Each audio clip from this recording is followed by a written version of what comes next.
Welcome back, brothers and sisters. I am Braden. You know this guy over here. He is Tim, and this is The Second Legacy, and thank you so much for stopping by.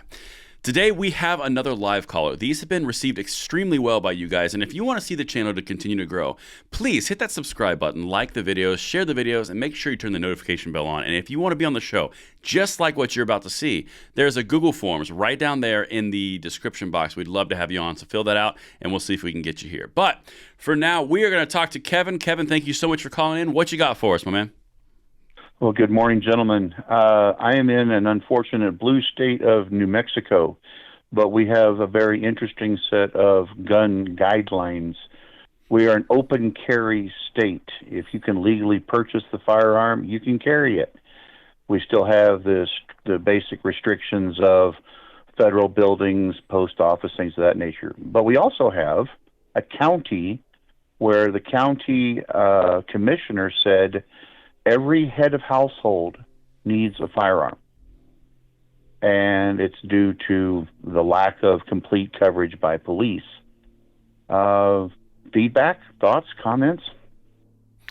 You know, just as a personal note, New Mexico is one of my favorite states to follow the gun laws and gun control pushes because your mayor, Lujan Grisham, sure wants them, but doesn't seem to quite get them that much. Seems like they always fall short right at the end, doesn't it? Yes, sir. Yeah. Well, yeah, it's an unfortunate situation, but they're also currently pushing to restrict certain magazines as well. Mm-hmm.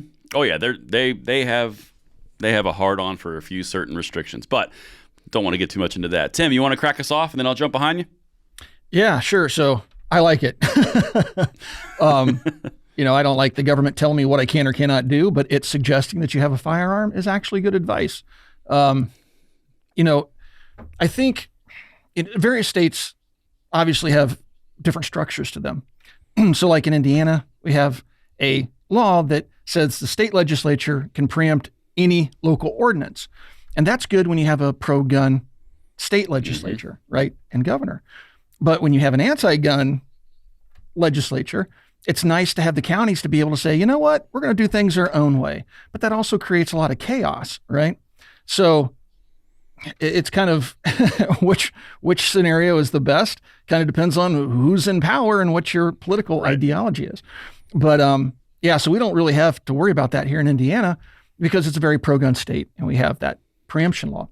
So it's interesting that that's happening in New Mexico. And like Braden said, New Mexico is kind of that oddity, that outlier in the whole gun control debate because they kind of go both ways. They kind of flip-flop around, and it's kind of a manic flip-flopping. But hopefully, because we're getting such good decisions out of the Supreme Court lately, hopefully we can undo some of that. And things like magazine bans and stuff like that, I don't know how much traction they're going to have. Now, I don't fully understand the state legislature and the politics of the state, but just at a federal level, at a national level, this doesn't seem to be much appetite for that stuff right now.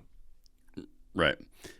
And it's what's so interesting is because what I do on my channel is I find these states very, very fascinating, and I'll dive into them when they pop up. And one of the things that I've noticed around in New Mexico specifically is you have a very interesting, complex situation where you have a very rural gun-faring population, and then you have a very small urban population, and they're kind of in conflict consistently, but at a different level. Like Los Angeles and California, those are different things. In New Mexico, it's very interesting, though, because Lujan Grisham put forward this past year, I think 36, don't hold me on the number, but it was a vast number of gun control proposals, most of which fell flat. And the ones that they even considered, the ones that they had the most traction on, were magazine bans, safe storage laws, and red flag laws, which if you watch all the stuff that we've been covering over the past year through our different respective channels, that's like the median. If you go in the middle from a gun control perspective, in the middle, Michigan, Minnesota, New Mexico, all the states that are kind of purplish, they're all going after those three things: safe storage laws, magazine bans, AR bans in the extreme, and red flag laws. It's interesting in New Mexico specifically because, honestly, Grisham got shut down pretty hard on all of those.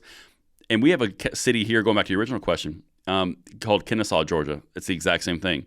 every single household is required to have a firearm.